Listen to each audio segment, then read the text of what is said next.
It's hard to imagine life today without computers. From phones to cars and even coffee makers, computers are ubiquitous. But what exactly is a computer?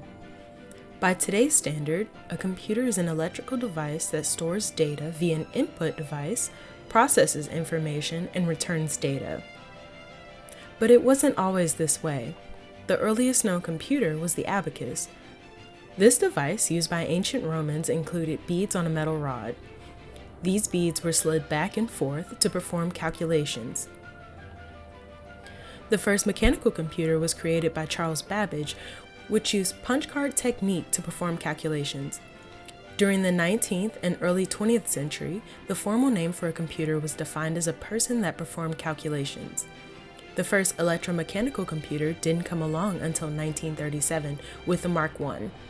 After mishaps with Z1 and Z2, the Z3 was created by Konrad Zuse in Germany. However, it was destroyed in a bombing during World War II. Fortunately, his notes survived, laying the groundwork for the Z4, which became the world's first commercial digital computer. Digital computers from that point were essentially made up of two parts: hardware, or the physical components of the computer, and software, or the instructions that tell hardware what to do. Software can be divided into three components: operating system, drivers, and programs.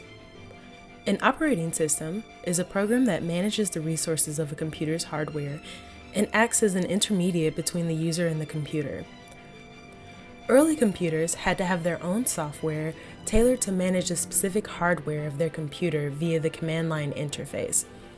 It wasn't until 1984 that the first commercial computer with a GUI and mouse was used. This was the brainchild of Steve Jobs, who created a computer for the everyday users that are not into the technical aspects of using a computer.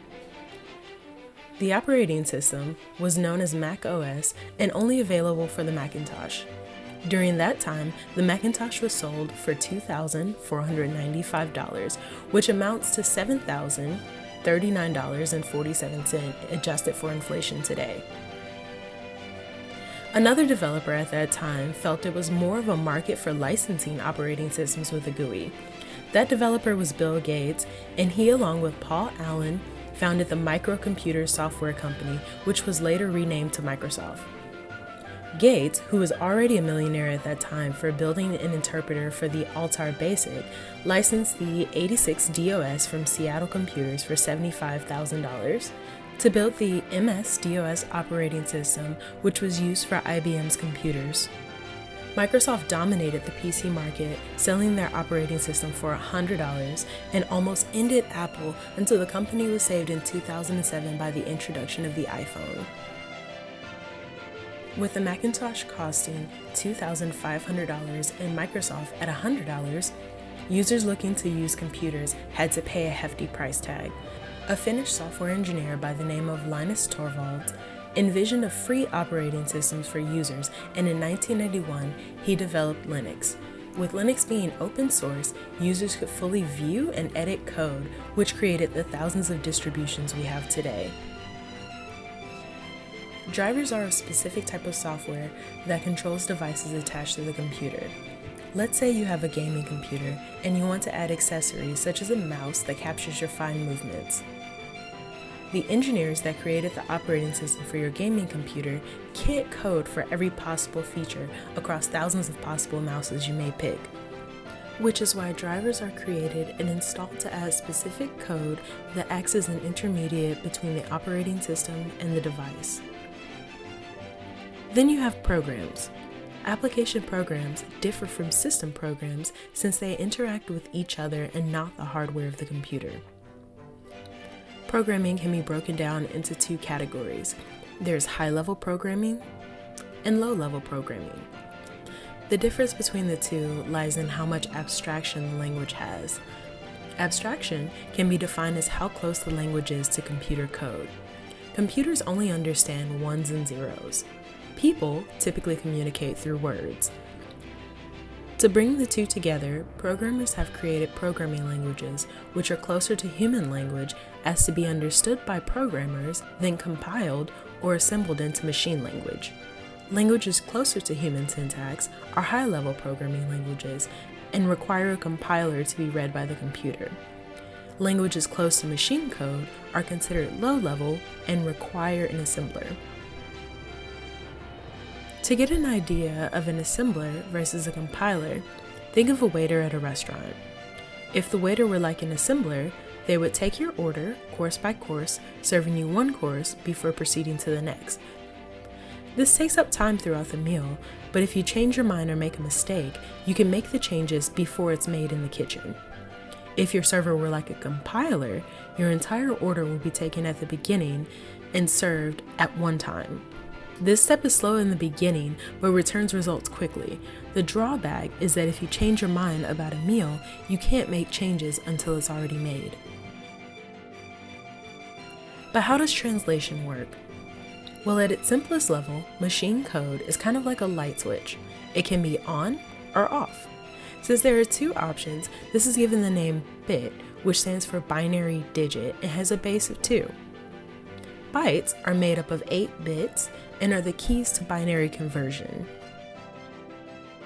ASCII, for example, assigns numerical values to represent letters. Uppercase T, for example, is 84, and lowercase m is 109. A bit of math can then be done to get their respective values in binary.